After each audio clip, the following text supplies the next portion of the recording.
these books. And Dan was like, well, I want to see this list. Fast forward a year later, as titles are now getting canceled, I was 95% correct. I think there was one title that did not get canceled out of my list of books, and it was because of the writers. So if any of the publishers, Marvel or DC, are going to go forward with new ideas, so long as they have the good talent behind it, they can be successful.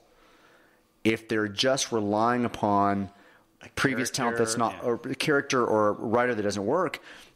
I went into a meeting with Marvel Comics once, and I love some of the people at Marvel Comics a lot, but they were pitching this idea of Marvel Legacy and these new titles, and I said, remember when they were doing that too, Marvel Legacy? Yeah. Every couple of years, Marvel was kind of relaunching. It was all new. It was all new, all different. It was Marvel Now. It was all new Marvel Now. It was Legacy. It was all the stuff. Exactly. Brand new day. And I would look at these books and I'm like, well, that's great that you're doing a new Guardians title. It's the 4th Guardians title we've had in 5 years. Why are you using this writer? This writer's previous 3 books were canceled. You want to sell 20,000 copies of this book, then that's what you need to do because that's the writer you're going to put on it. You want to sell 80,000 copies, you got to put a writer that's going to sell 80,000 copies. So when we look at these things, I'm excited about 5G, but I need the talent to be there. And DC has some great people in place right now. Mm-hmm. I'm going to just jump real quick. Tom King was writing Batman, and Batman had sales charts with Tom King of 100,000 copies. They switch writers. Do you know? Batman now sells 60,000 copies. This happened towards the end of Dan's tenure. If I were AT&T and I saw those numbers drop, your tentpole, your number one book selling 100,000 copies, now selling 60, I would have brought you to my office. Yeah. And I would have said, what's going on here? Why did we change the writer? Why did we change the writer? I don't care if he was unhappy on the internet. He still sold 100,000 copies. Right. Just as a business person, I would have brought you, and I probably would have fired you if you didn't have the right answer. Now, it's unrelated to 5G, but you already been on my shit list for that. Well, you don't think maybe that was also another thing that drew the ire of that company that, look, shit, under your tenure, not only is this and this occurred, but now your within tentpole, 6 months, we've lost our tentpole. We're now selling half the copies. You lost 40% of your business. They took him off Batman, but yet are letting him finish the story with another miniseries. Why not just finish it? If its sales are good, just finish it right there. Well, and that's just that's the other thing that's annoying. This is a retailer's perspective. This is not insider. This is just retailer's perspective. He came off. Tom King's one of my favorite writers. He came off of Batman, and they didn't have him on something right away. There, yeah. Now, Strange Adventures comes out this week. I'm excited about it. I'm a huge Tom King fan, so guys, don't hate me if you hate Tom King because I actually really enjoy his writing. He may not be the writer that you want on your Batman, but I really enjoy him. So they didn't have him on something right away when it came off of it. And you've lost all that momentum that you had coming off of Batman, and Batman and Catwoman should have come out the next week. Yep. Right? If you're going to do that. And whatever's happening with Batman could continue happening with Batman. I don't know. I'm totally rambling. Sorry, comic biz stuff. No. But if you're launching a new initiative and you had an editor that's been there for 2 decades that has successful launches but not sustained, it's all peaks and valleys. Peaks and valleys. Would you stay with that person? No. You don't have a successor either. Oh. Yeah, but right now they're doing Jim Lee, I guess, is the stopgap. I mean, Jim Lee was the co-publisher with him, and he was just kind of hanging out there. And I think the Bleeding Cool article was like, Jim Lee wakes from a nap, finds out he's publisher. Yeah. That was hilarious. I will say, too, Comics Beat, referencing them, they mentioned this as a surgical strike where they knew that they didn't have anything replacement, but this was the only opportunity before Dan became more entrenched in Generation 5 and they couldn't go forward with it. You think they're going to basically scrap Generation 5? Or No, they're moving forward. I mean, insider information, there are writers and artists that are books ahead. Okay, so Dan DiDio not being there anymore, it's going to be New 52, it's going to be everything else where it pans out, it goes for a year, and then, all right, we'll go back to the status quo. Maybe.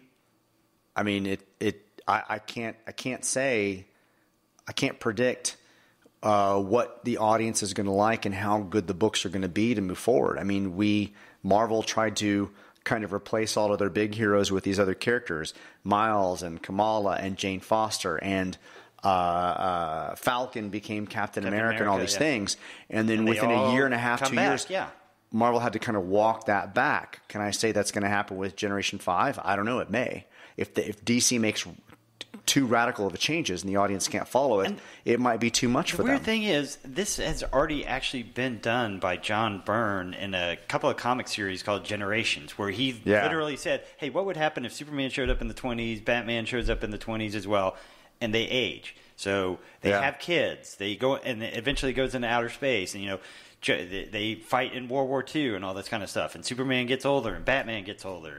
But then they'll bring in the Lazarus Pit and stuff like that. But it was literally building generations of people. And so it's kind of already been done in a sense, but we'll see.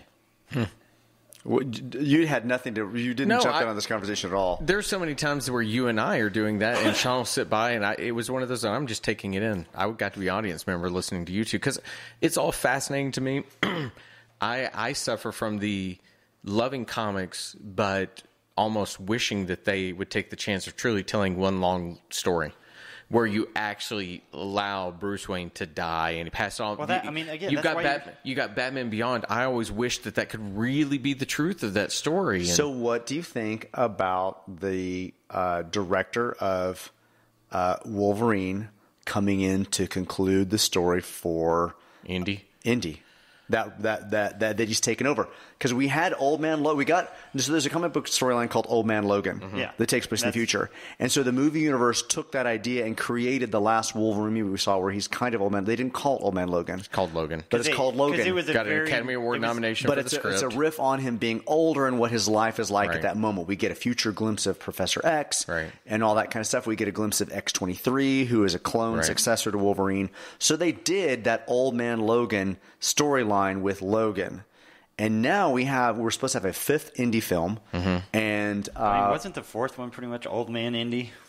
The fourth one was just bad. And Steven Spielberg backs away from it because he's got so many commitments. And so I found he does. But, he's remaking West Side Story, which of all the things that did not need to be remade. Even though West Side Story is having a remake anyway, they're having a launch on Broadway of a new version of it where you keep all the songs the same, yet they've put it towards today's look where they have tattoos and things, and the reviews of it are phenomenal. They're just saying, it really shows that our hatred of a person simply because they don't look like us has never changed. It hasn't. So that kind of story is timeless.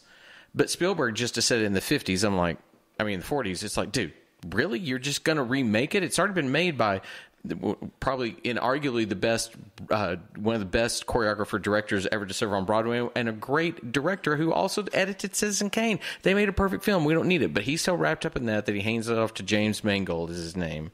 I loved Logan, and I'm not the fan that you guys are. So I'd never read Old Man Logan. I loved it. I thought it was great. Thought it was a great story. I just yesterday watched Ford versus Ferrari, which was his last film that got nominated for the Best Picture. Really. It's really a good movie. It's a Rocky movie. It's typical, up against the big dog, you're going to fight, you lose, you fight, you lose, you win. And you win at the end. But I wonder. I just hope that Ford and Ferrari made it through that somehow.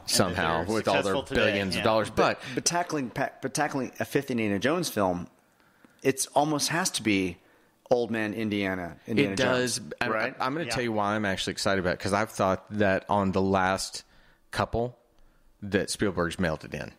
He does not have the fire for it, but that's any aging creator. Very few people have that renaissance as they get older. They just kind of become.